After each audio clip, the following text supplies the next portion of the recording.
My pleasure that I have found a chance to work with RSP as a road safety pioneer. In this presentation, we discuss about a safety manner of driving as defensive driving. We will get a definition and some tips about defensive driving. Defensive driving can help us to defend ourselves against possible collisions caused by bad drivers, drunk drivers, and poor weather. Defensive driving definition. As you know, three main factors incorporate in traffic accidents: human errors, vehicle and road conditions. The human error factor plays most important role, and more than 65% of accidents due to human errors. Safe driving in today's complex traffic environment requires the adoption of behavior called defensive driving. In fact, the defensive driving term can be defined as driving to save lives, time, and money in spite of the conditions around you and the actions of others.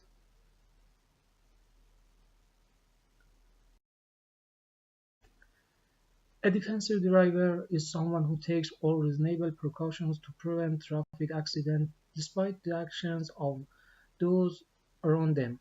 So defensive driving is related completely to driver responsibility. He or she not only takes responsibility for their own vehicle and driving practices, but also deal with the mistakes made by other drivers.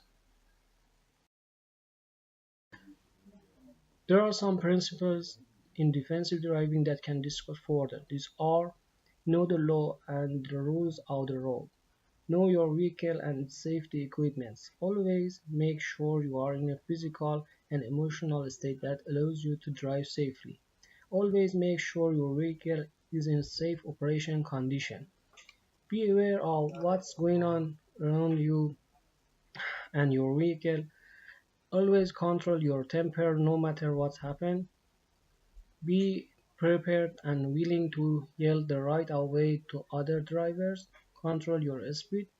Be alert and distraction free. Be seen and be seen. Avoid driving with fatigue and drowsiness. Plan your trip and identify the risk in your way. The laws and rules of the road. As a driver, the first step in defensive driving is knowing the laws and rules of the road. Some rules may be changed during the time. Try to be updated about rules and research for new rules and laws periodically. Also, sometimes every state, county, or country have different laws, so make sure you are aware of them. The defensive driver is aware of his or her vehicle safety equipment. He or she knows how to use them to improve safety for him or herself and others, including occupants. The first and most important safety equipment of any vehicle is safety belts. The first step in defensive driving is to make sure all occupants fasten their seatbelts correctly. Fastening seatbelt is an individual choice. The physics rules don't know you or your family. If you ignore them, you cannot ignore their consequences. In accidents, safety belt can reduce the risk of fatality more than 50%.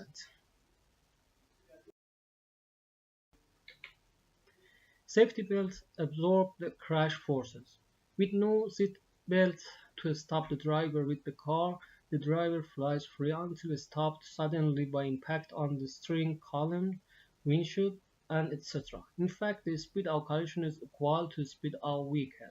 The stopping distance is estimated to be about one-fifth of that with a seat belt, causing the average impact force to be about 5 times as great. Seatbelt works in several ways to prevent occupants from serious injury. 1. Keeps the occupants of the vehicle inside. It's clearly a myth that people are better off being thrown clear from the crash. People thrown from a vehicle are 4 times more likely to be killed than those who remain inside. 2. Restraints the strongest parts of the body. Restraints are designed to contact your body at its strongest parts. For an older child and adult, these parts are the hips and shoulders, which is where the seat belt should be strapped. It spreads out any forces from the collision. Lap and shoulder belt spread the force of the crash over a wide area of the body, but by putting less stress on any one area, they can help you avoid serious injury. Helps the body to slow down. What's the causes injury? A quick change in speed. Seatbelts help extend the time it takes for you to slow down in a crash. Protects your brain and spinal cord.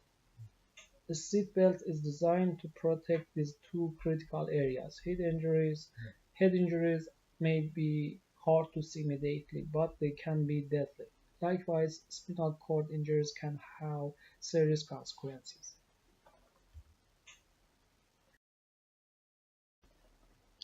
Buckle up correctly. Adjusting your seatbelt properly is a must. Get the right fit is as important as wearing it.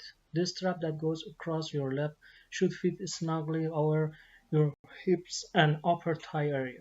If the belt rides up on the stomach, it could cause serious injuries and crash. Shoulder belts should rest securely across your chest and shoulders between your breasts. Don't ever let the strap fall across your neck or face, and never place the strap under your arms or behind your back. Any one of these positions can cause serious injury.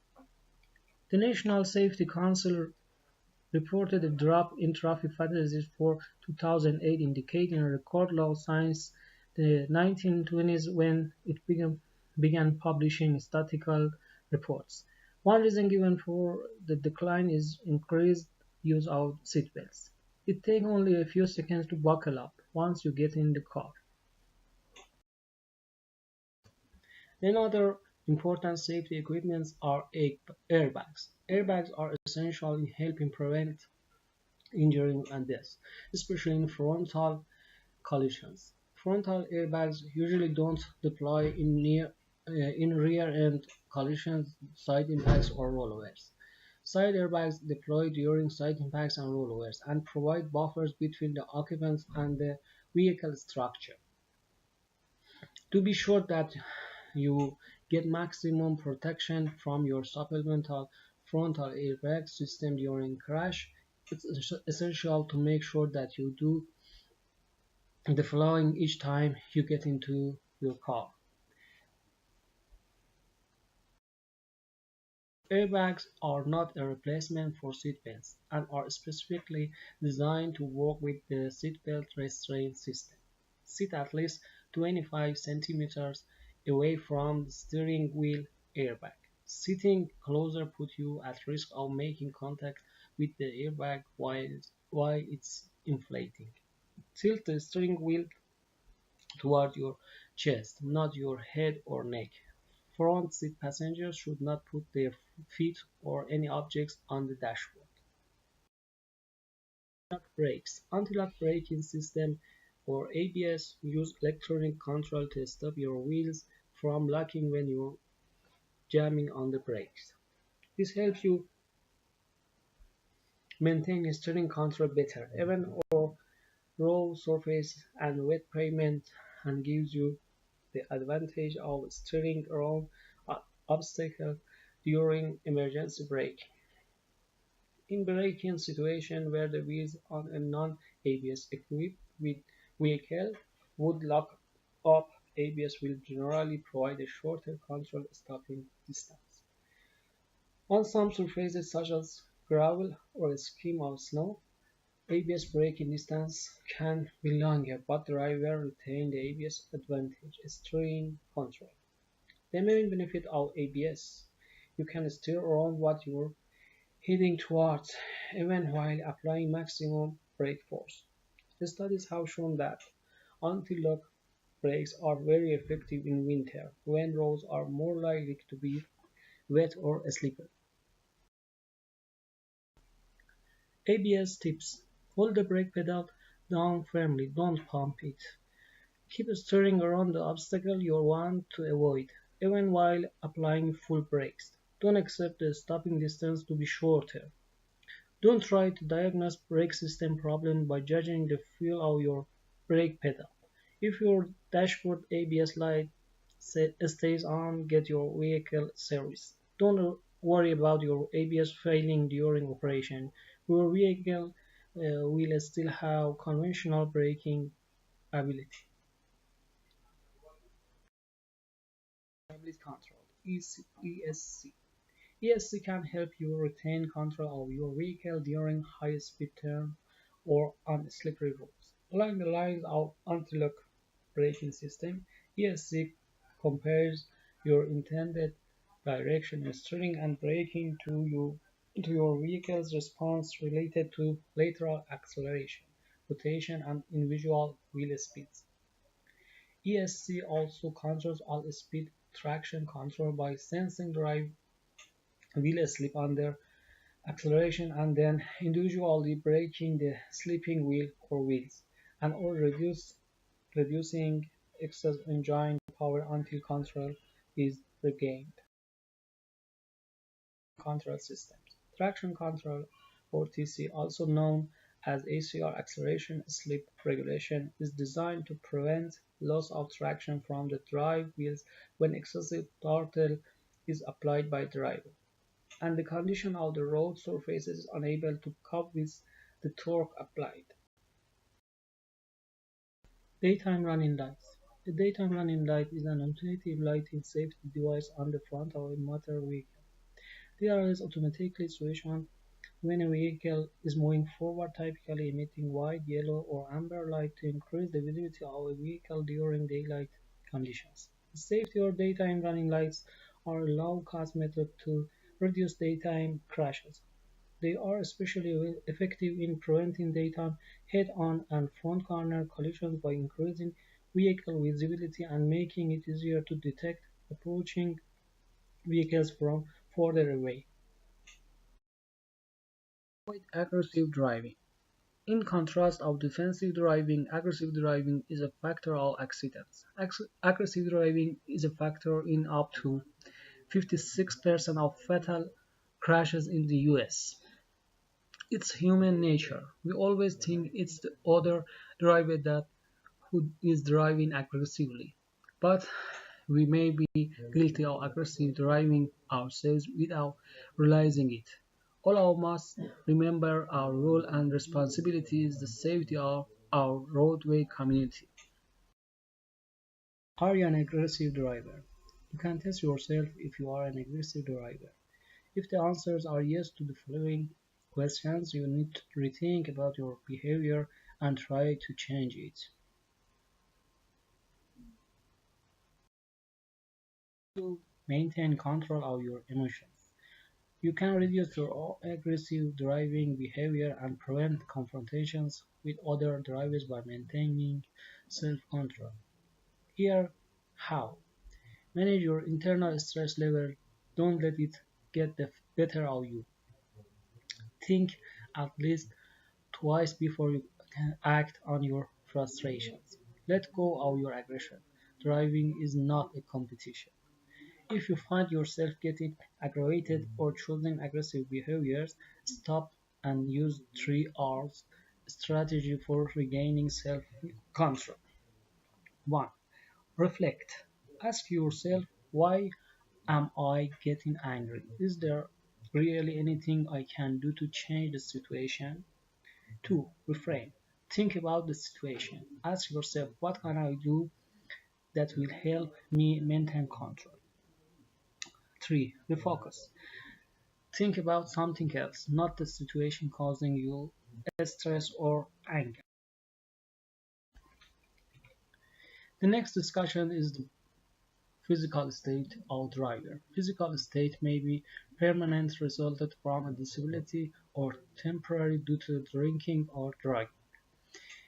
Make sure you are in physical state that allows you to drive safely. If you are drugged or drunk, you are not in the situation that you can drive safely. If you have pain such as headache, you cannot focus on driving. If you have some physical limitations such as injury hand or foot or disabled body organ, you must know the circumstances you are allowed to drive.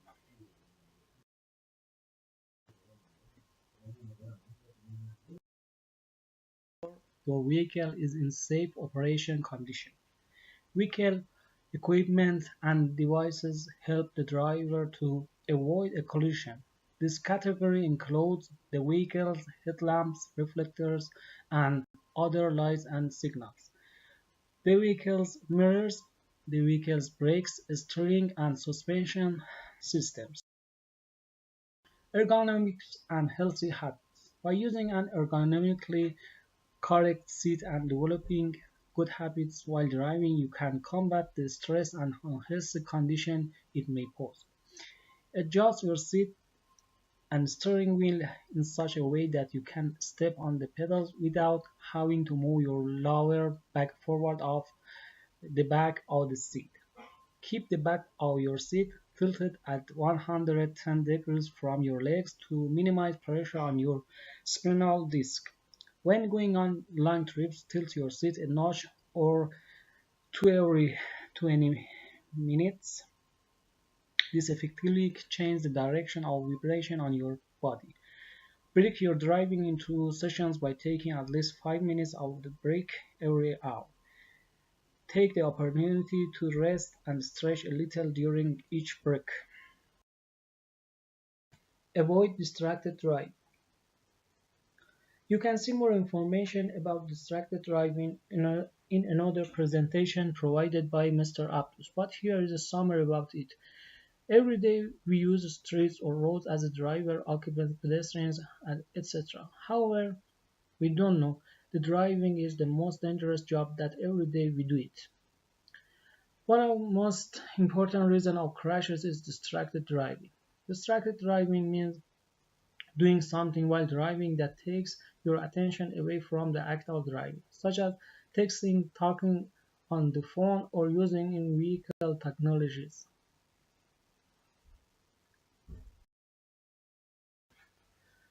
There is a myth that hands-free can help us to use cell phone safely while driving, but it's not true. Hands-free is not risk-free. The researchers at the University of Utah weren't alone in their findings that interacting with a hands-free system still increases mental workload and causes driver distraction. The NSC has compiled more than 30 research studies and reports by scientists around the world which use a variety of research methods to compare driver performance with handheld and hands-free phones. All the studies show hands-free phones offer no safety benefits when driving because hands-free devices don't eliminate cognitive distraction. Speed. The another matter in defensive driving is about speed. Speed is killing. It's a fact. Speed has been identified as a risk factor in road traffic injuries, influencing both the risk of a road crash as well as the severity of the injuries that result from crashes. So speed is killing. For every 15 km per hour over 80 km per hour, your risk of death if you involved in traffic collision is doubled. Excessive speed is defined as exceeding the speed limit. Inappropriate speed is defined as driving at a speed unsuitable for the prevailing road and traffic conditions.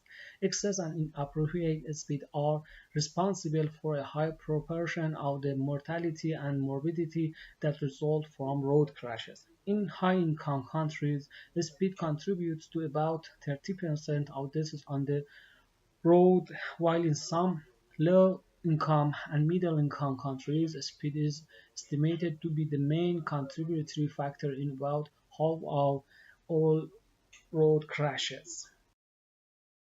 Facts of speeding.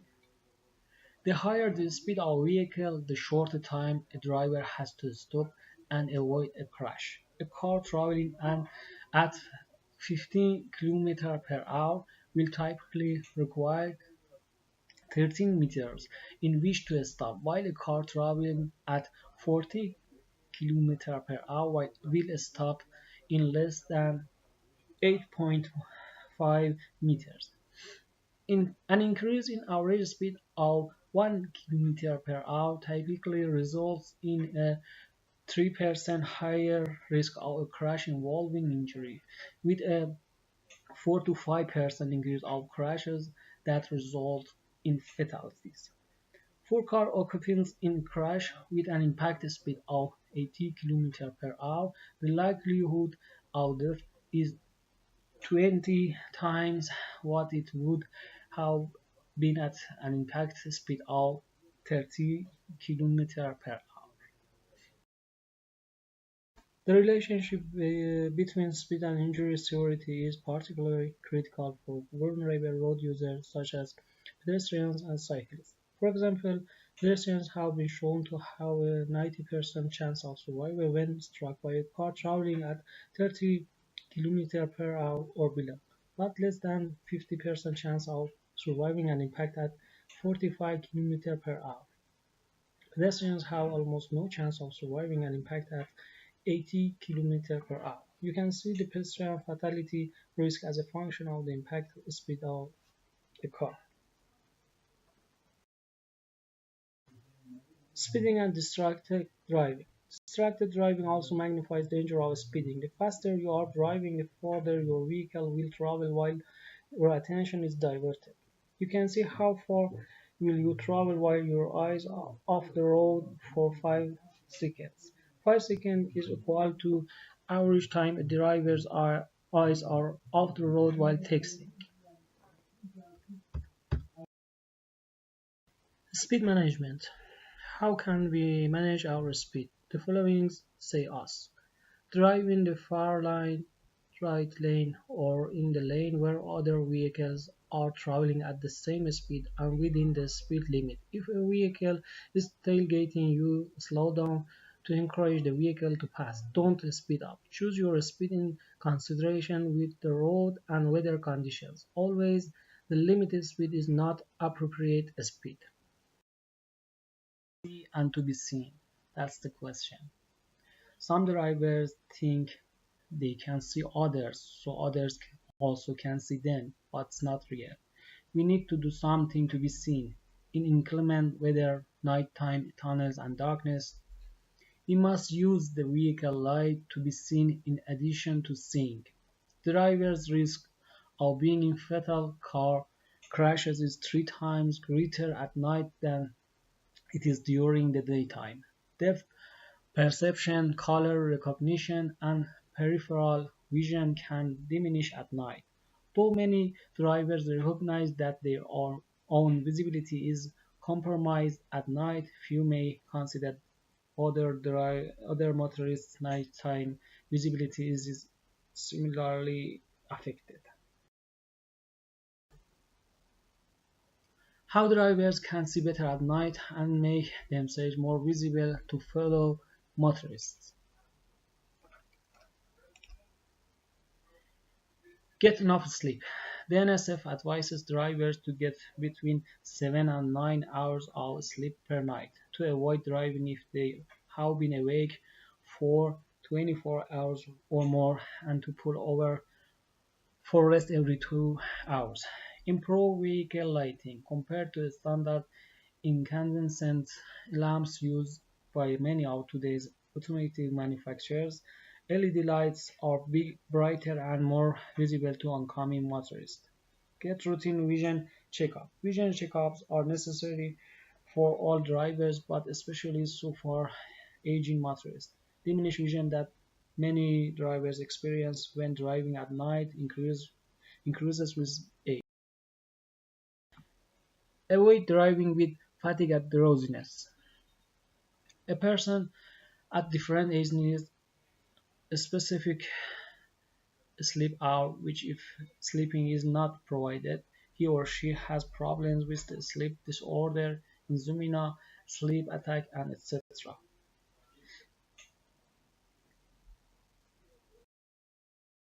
How many of us drive when drowsy? You must be surprised to see these numbers. These numbers are according to the National Sleep Foundation's Sleep in America poll. Percentage of adult drivers who reported doing the following in the past year: driving while feeling drowsy, about 60%; falling asleep at the wheel once per month, 5%; falling asleep at the wheel at least once, about 40%; had a wreck or near miss due to dozing off or being too tired to drive, 4%. And avoiding drowsy driving. Conditions that can contribute to drowsy driving. If the driver is sleep deprived or fatigued, had no food or too much food before driving, has had a long or stressful day, is under the influence of alcohol, drugs, or medications, if driving at night or during normal sleep time, on a monotonous road, in bad weather or heavy traffic, into warm a vehicle for too many hours without stopping, alone in the vehicle.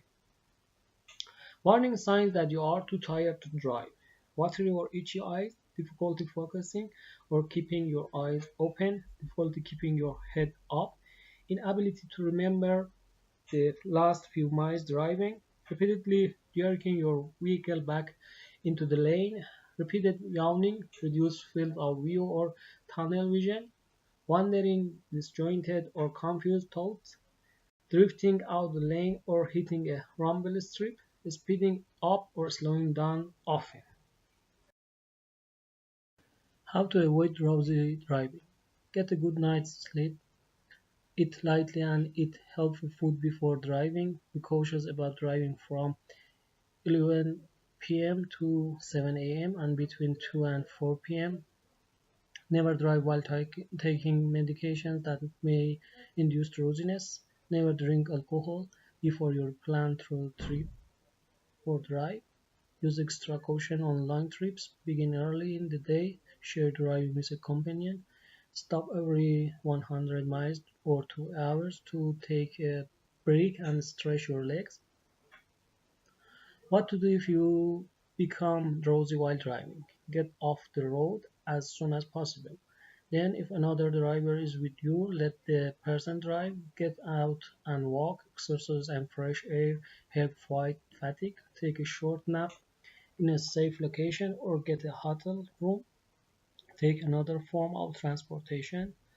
Don't rely on alertness tricks for more than a very limited time. Examples of these tricks include drinking coffee or energy drinks, turning off the radio, opening the window, and chewing gum or eating. Remember, when your brain needs sleep, it will not stop demanding it. Quality sleep is the only way to conquer fatigue. Plan your trip. Before you leave, make sure your vehicle is safe for the road and safe for you and your passengers. Make sure you get enough rest and plan ahead. You should always plan your trip before traveling the many highways. Good preparation for your long trip includes checking your vehicle is safe for the trip, know what to do if your vehicle breaks down, know what road conditions or obstacles you may encounter on your trip, decide what route you will take to get there and how long it will take, know what to do if you have an accident or breakdown, pack enough food and water and little extra in case your trip takes longer. You should take a break every 2 hours and don't drive for more than 8 to 10 hours per day. We recommend you plan which rest areas and driver survivor sites you will pull into on your journey. Weather and road conditions. Weather conditions pose dangers by affecting both driver and roadway. According to the U.S. Federal Highway Administration, almost 1 in every 5 crashes is weather related. Tips for driving in weather and road conditions. Keep headlights and tail lights clean and clear of mud, snow, and ice. Use low beam headlights both to see and be seen every if it's a day. It's Make sure tires are properly inflated and have adequate tread to keep your vehicle from skidding in wet, icy, or snowy weather. Use a tire pressure gauge to compare actual pressure against manufacturer's recommended pressure. Use a tread depth gauge to make sure tire tread is adequate at least 4.32-inch tread depth for rainy weather driving, 6.32-inch tread depth for driving in snow. Keep windshield clear and remove any accumulated snow or ice. Check level of windshield washer fluid regularly and refill when low. Replace wiper blades when they show signs of wear. As you drive, use wipers to keep windshield clear of rain, sleet, or snow. Use washer fluid to remove dust, dirt, mud, or road salt residue. Keep all window surfaces clean. Dirt can accumulate on the inside of windows too, especially if occupants smoke. Remove any obstructions from both inside and outside windows that limit your view out. Use vehicles defogger and defroster as soon as condensation starts appearing on windows or to remove ice or frost already there. Don't drive until windows are clear. However, when a weather hazard is present, you need to consider whether you should start or continue driving. If you must drive, drive at a speed appropriate to conditions, which will be slower than the posted speed limit. Increase following distance behind other vehicles. Allow extra time and distance for maneuvers such as lane changes, turns, and stops. Controlling the speed. If your vehicle ever begins to skid, there is a technique you can use to control and steer out of the skid. But first you need to know whether your vehicle is equipped with regular brakes or an anti-lock braking system. Check your owner's manual if you are unsure. To steer out of a skid in a vehicle equipped with regular brakes, 1. Is your foot off the accelerator, keep your foot off the brake. Turn the steering wheel in the direction you want the front of the vehicle to go. When you have gained control of the vehicle, gradually apply the brakes, being careful not to lock the wheels and go into another skid. Note: depending on the condition and the loss of traction, you may have to repeat these steps a few times. Steer out a skid in a vehicle equipped with an anti-lock braking system. 1. Take your foot off the accelerator. Put your foot firmly on the brake. Turn the steering wheel in the direction you want the front of the vehicle to go. Anti-lock brakes are designed to keep the wheels from locking up while constant pressure is maintained on the brake pedal, preventing uncontrolled skidding. Remember, the best strategy for slippery conditions is to slow down and increase following distance. Conditions. The condition of the road can also affect your driving. 3. Characteristics determine road condition: shape, surface, and shoulder. Road surface and shoulder may be different in various roads: dirt, gravel, asphalt, or concrete. Each road surface may have special characteristics. For example, asphalt surface initially provides a firm and smooth surface. Potholes and washboard surface can develop. Patching material may contain substances that can make road more slippery in wet weather. So, you need to drive carefully over damaged and repaired sections. Stop gently and gradually at washboard intersection to avoid skidding. Safety is for all. Together we can save millions of lives. Thanks for your consideration.